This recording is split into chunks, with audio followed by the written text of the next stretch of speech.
नमस्कार, खबर दुनिया में आप सभी का स्वागत है। मैं हूं अश्विनी कुमार मिश्र। खबर दुनिया की यानी विश्व की सभी अहम खबरें आधे घंटे में आप तक।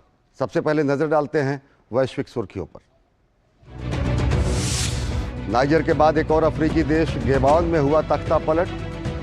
चुनाव नतीजे के कुछ देर बाद ही सेना ने राष्ट्रपति अली बोंगो को किया नजरबंद। राष्ट्रपति बोंगो को चुनाव में तीसरी बार मिली थी जीत।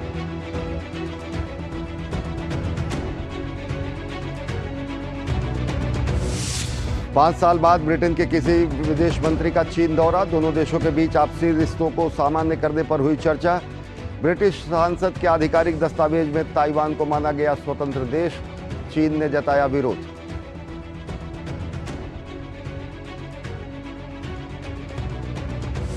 आदिवासी और टोरेस स्ट्रेट द्वीप के लोगों को मान्यता देने को लेकर ऑस्ट्रेलिया में 14 अक्टूबर को होगा जनमत संग्रह। जनमत संग्रह के सफल होने के लिए 50% से अधिक लोगों का समर्थन जरूरी। संविधान में दोनों समुदायों का अब तक नहीं है जिक्र।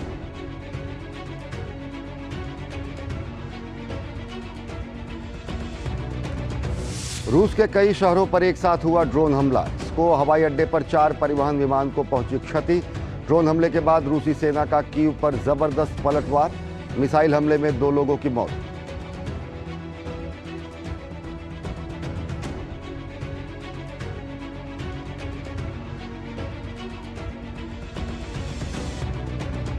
तूफान इडालिया फ्लोरिडा के पश्चिमी तट पर दी दस्तक। कुछ स्थानों पर समुद्र में उठी 15 फीट तक ऊंची लहरें। तटीय इलाकों में तूफान ने मचाई भारी तबाही। हजारों लोगों को सुरक्षित स्थानों पर भेजा गया।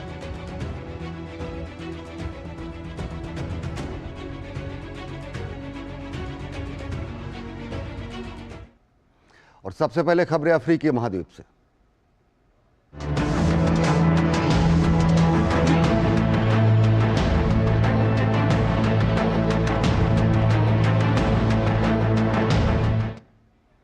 अफ्रीका में नाइजर के बाद एक और अफ्रीकी देश में तख्ता पलट हो गया है। चुनाव नतीजों के घोषणा के बाद अफ्रीकी देश गैबोन पर सेना ने कब्जा कर लिया। सेना ने टीवी चैनल के माध्यम से जानकारी दी। सेना द्वारा तख्ता पलट करने के बाद राष्ट्रपति अली बोंगो को नजरबंद कर लिया गया है। कई देशों ने गैबोन की स्थिति पर चिंता जताई है। अफ्रीकी महाद्वीप के देशों में तख्ता पलट का लंबा इतिहास रहा है और हाल के समय में फिर से सत्ता के हस्तांतरण की सरगर्मियां तेज होती नजर आ रही हैं। अभी पिछले महीने ही 26 जुलाई को नाइजर में सैन्य जनरल ने वहां के राष्ट्रपति को बंदी बना लिया था और देश पर अपनी सत्ता का ऐलान किया था। इसी तख्ता पलट के एक ताज़ा घटनाक्रम में आज और एक देश का नाम जुड़ गया है और वो है मध्य अफ्रीकी देश गैबोन। सेना के वरिष्ठ अधिकारियों ने टीवी पर आकर गैबोन में सैन्य तख्ता पलट की घोषणा की।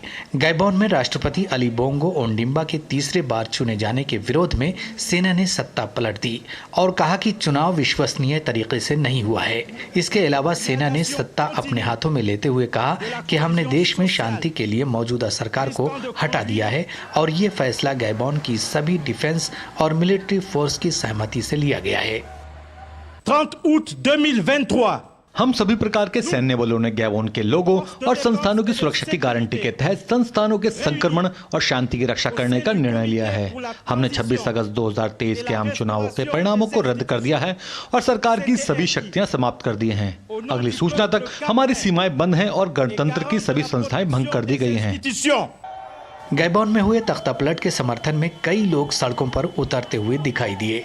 इस दौरान समर्थकों ने राष्ट्रपति अली बोंगो के खिलाफ नारेबाजी की। उधर सैन्य अधिकारियों ने अपने संदेश में कहा कि गैर जिम्मेदार और अप्रत्याशित शासन के कारण सामाजिक एकता में गिरावट आ रही थी, जिससे देश में अराजकता की स्थिति पैदा होने का खतरा था। इसके साथ ही देश की सीमाओं को अगली सूचना तक बंद करने की घोषणा की गई है। Notre beau pays, le Gabon. हमारा खूबसूरत देश गैबोन हमेशा शांति का स्वर्ग रहा है। आज देश गंभीर संस्थागत, राजनीतिक, आर्थिक और सामाजिक संकट से गुजर रहा है और हमें ये स्वीकार करना होगा कि 26 अगस्त 2023 के चुनावों का संगठन, जिसे आम चुनाव के रूप में जाना जाता है, पारदर्शी मतदान की शर्तों को पूरा नहीं करता है। इसके अलावा देश में अराजकता का खतरा पैदा हो गया है। वहीं दुनिया के अन्य देशों में भी गैबोन की स्थिति को लेकर सरगर्मियां तेज हो गई हैं। चीन के विदेश मंत्रालय ने गैबोन में सभी पक्षों से राष्ट्रपति अली बोंगो ओंडिम्बा की सुरक्षा की गारंटी देने का आह्वान किया है। इसके अलावा गैबोन में सभी पक्षों से बातचीत के माध्यम से मतभेदों को हल करने की बात कही है। इसके अलावा फ्रांसीसी प्रधानमंत्री एलिजाबेथ बोर्न ने भी कहा कि हम गैबोन में होने वाले घटनाक्रमों पर लगातार नजर रखे हुए हैं। फ्रांस गैबोन में हो रहे सैन्य तख्तापलट की निंदा करता है। फ्रांस जमीनी स्तर पर स्थिति के विकास पर बारीकी से नजर रख रहा है और चुनाव परिणामों का सम्मान किए जाने की अपनी इच्छा की पुष्टि करता है। इसके अलावा यूरोपीय संघ के रक्षा मंत्रियों ने बैठक के दौरान गैबोन में हुए सैन्य तख्तापलट पर चर्चा की। यूरोपीय संघ के विदेश नीति प्रमुख जोसेफ बोरेल ने कहा कि मध्य अफ्रीकी क्षेत्र में ये एक और सैन्य तख्तापलट है जो पूरे क्षेत्र में अस्थिरता बढ़ाएगा। देखिए, ये पूरा क्षेत्र मध्य अफ्रीकी गणराज्य से शुरू होकर फिर माली, फिर बुर्किना फासो, नाइजीर और अब गैबोन, यह बहुत कठिन स्थिति में है। हमें देखना होगा कि इन देशों के संबंध में अपनी नीति कैसे सुधार सकते हैं। इस पर गहन विचार करना जरूरी है क्योंकि यह यूरोप के लिए एक बहुत बड़ा मुद्दा है। गौरतलब है कि गैबोन में अभी 26 अगस्त को ही चुनाव हुए थे और उसके बाद चुनाव आयोग ने राष्ट्रपति अली बोंगो ओंडिम्बा को तीसरी बार विजयी घोषित किया था। ओंडिम्बा को 64.27% वोट मिले थे, जबकि उनके खिलाफ मुख्य उम्मीदवार अल्बर्ट ओंडो ओसा को 30.77% वोट मिले थे। विपक्षी दल ने चुनाव के बाद राष्ट्रपति बोंगो पर धांधली करने का आरोप लगाया था। अब माना जा रहा है कि तख्तापलट के साथ ही बोंगो परिवार के 53 साल के शासन का अंत हो गया है। और अब खबर एशिया महाद्वीप से।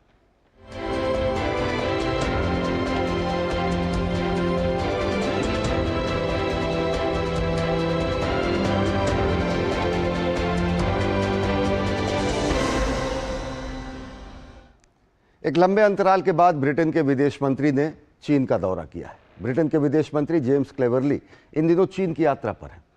ब्रिटेन चीन के साथ संबंधों को सुधारना चाहता है। इसके मद्देनजर यह यात्रा 5 साल से अधिक समय पर किसी शीर्ष नेता की हो रही है। जेम्स क्लेवरली ने अपनी यात्रा के दौरान चीन के उपराष्ट्रपति हान झेंग से मुलाकात की। ब्रिटेन के प्रधानमंत्री ऋषि सुनक ने चीन के साथ राजनयिक संबंधों पर कहा कि पूरी तरह से बेहतर हो सकता है, लेकिन हमारे हितों और मूल्यों के लिए खड़ा होना भी ज्यादा जरूरी है। हाल के वर्षों में ब्रिटेन और चीन के बीच वैश्विक मंच पर वाक युद्ध के साथ साथ लगातार गतिरोध की स्थिति बनी हुई है। दोनों देशों की सरकारें भी विभिन्न मंचों पर एक दूसरे को घेरती नजर आई हैं। ऐसे में ब्रिटेन और चीन के बीच कमजोर होते हुए द्विपक्षीय संबंधों को फिर से स्थिर करने की कोशिश के तहत ब्रिटेन के विदेश मंत्री जेम्स क्लेवरली चीन के दौरे पर पहुंचे। अपनी इस बहुप्रतीक्षित यात्रा के दौरान जेम्स क्लेवरली ने बीजिंग में अपनी चीनी समकक्ष वांग यी के साथ द्विपक्षीय वार्ता की। इस दौरान जेम्स क्लेवरली ने कहा कि कई क्षेत्रों में असहमति के बावजूद उन्हें ब्रिटेन और चीन के बीच नए अवसरों की उम्मीद दिखाई देती है। मेरे अनुभव के अनुसार जब मैंने उन क्षेत्रों के बारे में बात की है जहां हमारे बीच समझौते नहीं हैं, तो वांग यी ने ध्यान से और पेशेवर तरीके से सुना है। लेकिन मुझे यह भी विश्वास है कि हम उन अवसरों के बारे में बात करने में सक्षम हैं जो मैं देखता हूं। चीनी और ब्रिटिश लोगों के लिए ये ऐसे अवसर हैं जो सारी दुनिया को लाभान्वित कर सकते हैं, यदि हम ये सुनिश्चित कर सकें कि हमारे द्विपक्षीय संबंध सकारात्मक हैं। वहीं दूसरी तरफ चीन के विदेश मंत्री वांग यी ने ब्रिटेन के साथ स्थिर और पारस्परिक रूप से लाभप्रद संबंधों को बढ़ावा देने के लिए बीजिंग के समर्थन की बात कही। उन्होंने साथ ही जोर देते हुए कहा कि सकारात्मक चीन ब्रिटिश संबंध व्यापक दुनिया को लाभ पहुंचा सकते हैं। चीन का रुख साफ है। हम लगातार ब्रिटेन की प्रमुख स्थिति को महत्व देते हैं। एक स्थिर और पारस्परिक रूप से लाभप्रद चीन ब्रिटेन संबंध को हम बढ़ावा देने के लिए प्रतिबद्ध हैं और मानते हैं कि चीन ब्रिटिश सहयोग वैश्विक महत्व रखता है। हम ये भी जानते हैं कि चीन ब्रिटेन संबंधों में कभी कभी गड़बड़ी उत्पन्न हो जाती है। यहाँ तक कि बीजिंग की इस यात्रा पर भी सवाल उठाए गए हैं। उधर ब्रिटेन के प्रधानमंत्री ऋषि सुनक ने चीन के साथ राजनयिक संबंध बनाए रखने पर कहा कि यह पूरी तरह से संभव है, लेकिन इसके साथ ही हमारे हितों और हमारे मूल्यों के लिए खड़ा होना भी उससे ज्यादा जरूरी है। As we speak, and our approach to China is straightforward. China चीन के साथ represents बातचीत करना a पूरी तरह से systemic संभव challenge है। to the world. उसके साथ खड़े होने पर भी कोई आपत्ति नहीं है, लेकिन हमें मजबूती से खड़ा होना चाहिए उन चीजों के लिए जो हमारे लिए मायने रखती हैं, न केवल हमारे मूल्यों के लिए बल्कि हमारे हितों के लिए, और यही हमने किया है। इससे पहले ब्रिटेन के विदेश मंत्री जेम्स क्लेवर्ली ने सबसे पहले उपराष्ट्रपति हान झेंग से मुलाकात करके अपने दौरे की शुरुआत की। इस दौरान उपराष्ट्रपति ने दोहराया कि इस यात्रा से दोनों देशों के बीच द्विपक्षीय संबंध मजबूत और स्थिर विकास को बढ़ावा देंगे। गौरतलब है कि ब्रिटेन के किसी विदेश मंत्री की पिछले 5 वर्षों में चीन की ये पहली यात्रा है। खास बात यह है कि पूर्व ब्रिटिश उपनिवेश हांगकांग में नागरिक स्वतंत्रताओं पर पाबंदी, शिनजियांग क्षेत्र में मुस्लिम अल्पसंख्यकों का उत्पीड़न, रूस के लिए चीन के समर्थन और अमेरिका के साथ ब्रिटेन के करीबी सुरक्षा संबंधों को लेकर दोनों देशों के रिश्तों में लगातार खटास दिखाई देती नजर आई है। और अब ब्रिटेन के एक महत्वपूर्ण संसदीय दस्तावेज में ताइवान को अलग देश का दर्जा दिए जाने के बीच ये यात्रा हो रही है। और वहीं ऑस्ट्रेलिया में आदिवासी और टोरेस स्ट्रेट द्वीप के लोगों को मान्यता देने के मुद्दे पर 14 अक्टूबर को जनमत संग्रह होगा। ऑस्ट्रेलिया के संविधान में आदिवासी और टोरेस स्ट्रेट द्वीप के लोगों का उल्लेख ही नहीं है, जबकि ये लोग यहाँ पर कई हजार साल से रहते हैं। ऑस्ट्रेलिया के प्रधानमंत्री एंथनी एल्बनीज ने जनमत संग्रह की घोषणा की थी और उनका मानना है कि आदिवासी और टोरेस स्ट्रेट द्वीप के लोगों को न्याय मिलने के लिए ज़रूरी है। ऑस्ट्रेलिया में जनमत संग्रह को सफल बनाने के लिए देश भर के 50% से अधिक मतदाताओं का समर्थन होना जरूरी है और 6 में से कम 4 राज्यों में अधिकांश मतदाताओं का समर्थन भी हासिल होना चाहिए। आधुनिक लोकतंत्रों में जनमत संग्रह का बढ़ता प्रचलन लोकतांत्रिक व्यवस्था के सशक्तिकरण में सहायक सिद्ध होता नजर आ रहा है। जनमत संग्रह लोकतांत्रिक प्रक्रिया में जन भागीदारी का महत्वपूर्ण माध्यम है और कई बार इसके तहत विभिन्न देशों में विधायी निर्णय किए गए हैं। अब इस कड़ी में नया नाम ऑस्ट्रेलिया का है, जहां 14 अक्टूबर को देशवासी इस बात को लेकर मतदान करेंगे कि क्या वे आदिवासी और टोरेस स्ट्रेट द्वीप के लोगों को मान्यता देने के लिए संविधान में बदलाव करना चाहते हैं या नहीं। यह ऑस्ट्रेलिया में स्वदेशी अधिकारों के संघर्ष के लिए एक निर्णायक दिन होगा। प्रधानमंत्री एंथनी अल्बानीज ने एडिलेड में ऐतिहासिक जनमत संग्रह की तारीख की घोषणा की और इसे राष्ट्र को एकजुट करने का पीढ़ी में एक बार मिलने वाला मौका बताया। उस दिन प्रत्येक ऑस्ट्रेलियाई को हमारे देश को एक साथ लाने का एक बार मौका मिलेगा और इसे बेहतरी के लिए बदलना है। सुनने और बेहतर परिणामों के लिए वोट करने के लिए मैं सभी देशवासियों से हाँ में वोट करने के लिए अपील करता हूँ।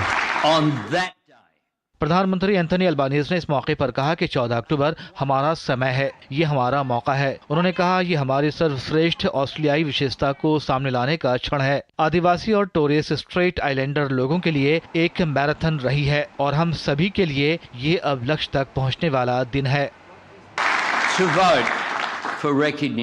यह विचार लोगों से आया है और इसका निर्णय भी लोग ही करेंगे। आज मैं घोषणा करता हूं कि 14 अक्टूबर को जनमत संग्रह का दिन होगा। ऑस्ट्रेलियाई लोगों को अब जनमत संग्रह में मतदान से पहले 6 सप्ताह के प्रचार अभियान का सामना करना पड़ेगा, जहां उनसे पूछा जाएगा कि क्या वे वॉइस टू पार्लियामेंट को शामिल करने के लिए संविधान में बदलाव का समर्थन करते हैं। कई हजार सालों से अधिक समय से इस भूमि पर निवास करने के बावजूद ऑस्ट्रेलिया के संविधान में आदिवासी और टोरेस स्ट्रेट द्वीप के लोगों का उल्लेख नहीं किया गया है। ये बहुत सही है। मुझे लगता है कि इसे आने में काफी समय हो गया है। मुझे लगता है कि मूल निवासियों को संविधान के अंतर्गत शामिल होने का पूरा अधिकार है। उन्हें एक साथ आने और अपने लोगों और अपने समुदायों के लिए कुछ निर्णय लेने में सक्षम होने की आवश्यकता है। गौरतलब है कि ऑस्ट्रेलिया के संविधान में आदिवासी और टोरेस स्ट्रेट द्वीप के लोगों का उल्लेख नहीं किया गया है। इसके समर्थकों का तर्क है कि हाँ में वोट करने से आदिवासी समुदाय के साथ खराब संबंधों को सुधारने और राष्ट्र को एकजुट करने में मदद मिलेगी। हालांकि कुछ विरोधियों का तर्क है कि यह कदम ऑस्ट्रेलियाई लोगों को नस्लीय आधार पर विभाजित कर देगा और विदेशी निकाय को अत्यधिक शक्ति सौंप देगा। खास बात यह है कि ऑस्ट्रेलिया में जनमत संग्रह को सफल होने के लिए देश भर के 50% से अधिक मतदाताओं का समर्थन प्राप्त होना चाहिए और 6 राज्यों में से कम 4 में अधिकांश मतदाताओं का समर्थन मिलना चाहिए। और पाकिस्तान की एक विशेष अदालत ने गोपनीय दस्तावेज लीक करने के मामले में इमरान खान की न्यायिक हिरासत 13 सितंबर तक बढ़ा दी है। अदालत के इस आदेश से इमरान खान की जल्द जेल से बाहर आने की उम्मीदों को झटका लगा है। गोपनीय दस्तावेज लीक मामले में सुनवाई सुरक्षा कारणों से जेल में ही हुई। सुनवाई के दौरान जज अब्दुल हसनत जुल्करनैन ने इमरान खान की न्यायिक हिरासत बढ़ाने का आदेश दिया। इमरान खान पर आरोप है कि बीते साल एक रैली के दौरान इमरान खान ने सरकारी गोपनीय दस्तावेज लहराया था। हालांकि पूछताछ के दौरान इमरान खान ने जांच एजेंसियों के सामने कबूला है कि उनसे ये दस्तावेज गुम हो गया। तोशाखाना मामले में इमरान खान बीते 5 अगस्त से पंजाब की अटक जेल में बंद है। मंगलवार को इस्लामाबाद हाई कोर्ट की 2 सदस्यीय पीठ ने इमरान खान की सज़ा को निलंबित करते हुए उन्हें रिहा करने का आदेश दिया था। हालांकि आदेश के बावजूद इमरान खान की रिहाई नहीं हो सकी, क्योंकि गोपनीय दस्तावेज लीक करने के मामले में अदालत ने इमरान खान को जेल में ही रहने और बुधवार को सुनवाई के दौरान पेश करने का आदेश दिया है। और अब खबर अमेरिकी महाद्वीप से।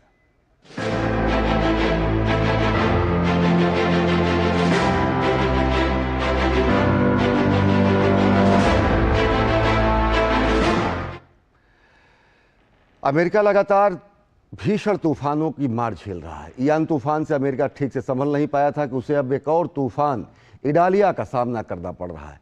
इडालिया फ्लोरिडा तट से टकरा चुका है और ये आगे बढ़ते हुए क्यूबा के तट पर भी इसने भारी तबाही मचाई है। प्रभावित क्षेत्रों में इसकी रफ्तार 165 किलोमीटर से लेकर 205 किलोमीटर प्रति घंटा है। शहरों को खाली कराने का काम शुरू कर दिया है और तटीय इलाकों से लोगों को सुरक्षित स्थानों पर पहुंचाया गया है। अमेरिका का फ्लोरिडा पिछले साल आए इयान तूफान से अभी ठीक से ये उबरा भी नहीं था कि इडालिया के रूप में एक और तूफान ने यहाँ तबाही मचा दी है। इडालिया ने मंगलवार को दोपहर तक श्रेणी 2 के तूफान का रूप अख्तियार करते हुए शाम तक प्रभावित क्षेत्रों में 165 किलोमीटर प्रति घंटे की दर से हवाओं को अंजाम दिया, जिसकी रफ्तार बढ़कर 205 किलोमीटर प्रति घंटे तक पहुंच गई। इसका अंदाजा समुद्र के ऊपर घुमड़ते बादलों को देखकर ही लगाया जा सकता है। इडालिया के कारण बुधवार की सुबह श्रेणी 4 के तूफान में तब्दील होने से तेज हवा के साथ भारी बरसात का दौर शुरू हो गया। बारिश का जोर इतना तेज रहा कि करीब 1 घंटे में ही शहर डूबने की कगार पर पहुंच गया। कहीं बाढ़ की आशंका पैदा होने लगी तो कहीं बिजली गुल होने से लोग परेशान होने लगे। तूफान इडालिया के टकराने के बाद फ्लोरिडा का प्रमुख राजमार्ग पानी में डूबता नजर आया। ट्रैफिक कैमरे की तस्वीरों में दिखाया गया है कि I-275 नामक अंतर्राज्यीय जहाज बाढ़ की चपेट में आ गया है। टाम्पा में हार्वर्ड फ्रैंकलैंड ब्रिज पर भी भीषण लहरें उठती दिखाई दी। हालांकि प्रशासन ने एहतियात के तौर पर शहरों को खाली कराने का काम काफी पहले ही शुरू कर दिया था। भारी बारिश और बाढ़ की आशंकाओं के बीच फ्लोरिडा के संवेदनशील तटीय इलाकों में रहने वाले लोगों को अपना सामान बांधने और क्षेत्र को खाली कराने का आदेश दिया गया था। प्रशासन ने तटीय इलाकों में मौजूद घरों में 4 से 5 फीट तक पानी घुसने का अनुमान जताया है। फ्लोरिडा के तट से इडालिया के टकराने से पहले ही राज्य के गवर्नर रॉन डिसेंटिस ने लोगों से किसी सुरक्षित या ऊंचे स्थान पर जाने की अपील की थी, ताकि तूफान का कहर थमने के बाद लोग अपने घरों में लौट सके। यह एक बड़ा तूफान है, जैसा कि हम कहते रहे हैं। हम बस यही आशा करते हैं कि हर कोई सुरक्षित रहे। इस पर कुछ भी मूर्खतापूर्ण करके अपने जीवन को खतरे में न डालें। यदि आप अंदर हैं तो बस तब तक झुके रहें जब तक कि तूफान यहाँ से गुजर न जाए। सीडर द्वीप के इडालिया तूफान के चलते उठ रही ऊंची लहरों के खौफ से नुकसान का अंदाजा लगाया जा सकता है। हालांकि राष्ट्रीय तूफान केंद्र ने लोगों को पहले ही तटीय इलाके में 15 से 16 फीट ऊंची लहरें उठने की आशंका जता दी थी। उत्तरी फ्लोरिडा के बिग बैंड क्षेत्र में 16 फीट तक ऊंची लहरें देखी गयी, जिसमें राज्य की राजधानी तल्हासी भी शामिल है। मौसम विभाग के अनुसार बिग बैंड क्षेत्र में 190 किलोमीटर प्रति घंटे की रफ्तार से हवाएं चली हैं, जिसमें बुनियादी ढांचे को काफी नुकसान पहुंचा है। इस तूफान के बीच आप बाहर न निकलें। 46 काउंटियों में आपातकाल की स्थिति घोषित कर दी गई है, जो राज्य के उत्तरी आधे हिस्से में खाड़ी तट से अटलांटिक तक फैला हुआ है। राज्य ने बचाव प्रयासों के लिए 1100 नेशनल गार्ड सदस्यों को तैनात किया है, जिनके पास 2400 उच्च जलवाहन और 12 विमान हैं। इसलिए आप जहां भी हों शांत रहें और यहां किसी भी चीज को हल्के में न लें। यह बहुत ही शक्तिशाली तूफान है। वहीं तूफान इडालिया से क्यूबा में भारी तबाही देखने को मिली है। क्यूबा में तूफान इडालिया की वजह से भारी बरसात का दौर अब भी जारी है। सबसे ज्यादा बर्बादी द्वीप के पश्चिमी हिस्से में देखी जा रही है, जहां तंबाकू उत्पादक पिनार डेल रियो प्रांत अब भी लगभग 1 साल पहले तूफान इयान के कारण हुई तबाही से उबर रहा है। और अब खबर यूरोपीय महाद्वीप से।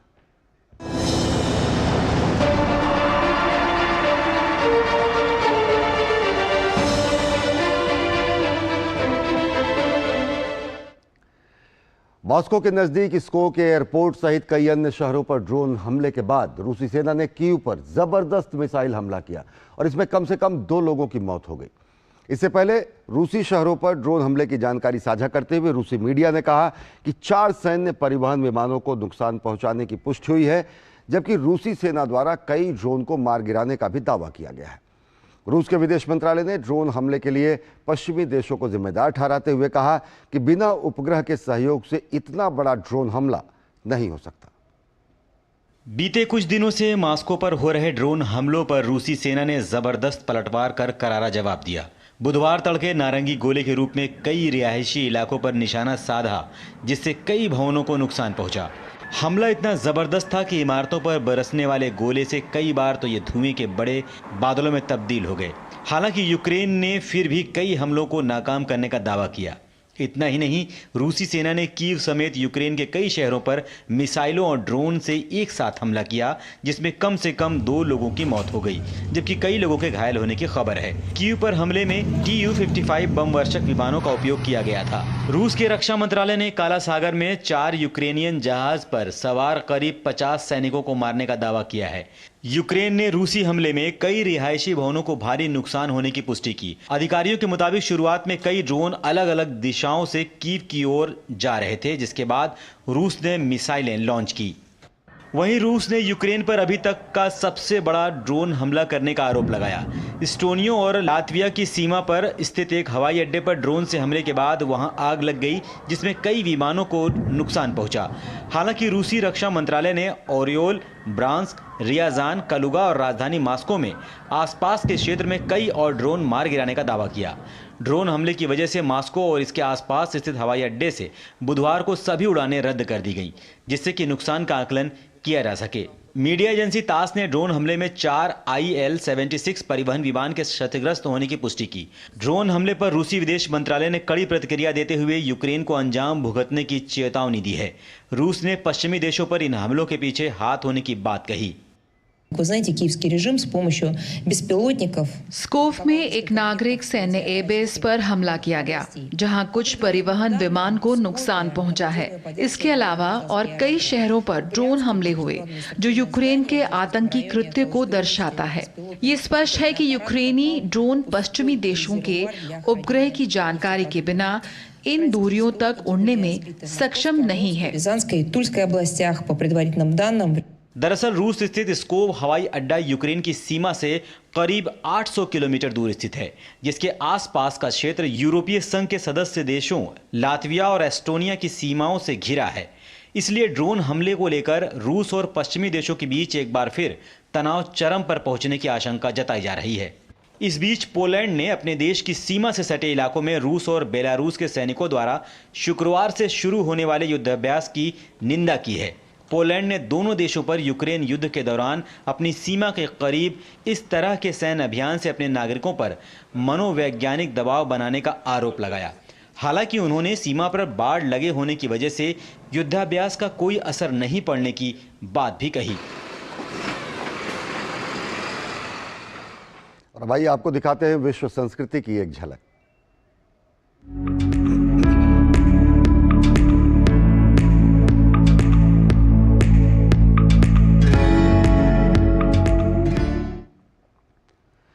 जॉर्डन के अम्मान में फोंटाना वाटर सर्कस शुरू हो चुका है। यह आयोजन अम्मान में 1 महीने तक चलेगा। जॉर्डन वासियों को फोंटाना वाटर सर्कस का आनंद लेने और परिवारों के साथ क्वालिटी टाइम बिताने का बेहतर मौका मिलेगा।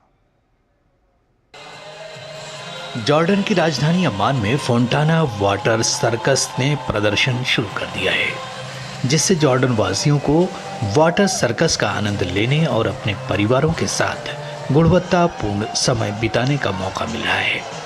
अन्य सर्कस पारंपरिक हैं जिनमें शेर और बाघ जैसे जानवर भी शामिल हैं। यह सर्कस मानवीय ऊर्जा और प्रतिभाओं पर केंद्रित है जो हम किसी भी सर्कस स्कूल में देखते हैं। आयोजकों का कहना है कि इस कार्यक्रम का आयोजन गर्मियों के दौरान देश में स्थानीय और अंतर्राष्ट्रीय पर्यटन को आकर्षित करने के लिए किया जाता है। सर्कस का समय इसलिए आता है क्योंकि बाहर से पर्यटक आते हैं और हम विदेशी और स्थानीय पर्यटन पर भी ध्यान केंद्रित करते हैं। हम मनोरंजन पर्यटन पर ध्यान केंद्रित करना चाहते हैं। लोरेना कोप्ती सहित कई दर्शकों ने शो में भाग लेने पर अपना उत्साह व्यक्त किया। हम माएँ बच्चों के लिए ऐसी विविध गतिविधियाँ देखकर खुश होती हैं। यह आयोजन जॉर्डन में 1 महीने तक जारी रहेगा। Bureau report, DD news. तो खबर दुनिया के आज के अंक में फिलहाल इतना ही। हमारी पूरी टीम को दीजिए अनुमति। देश और दुनिया की ताज़ा तरीन खबरों के लिए देखते रहिए डीडी न्यूज़। नमस्कार।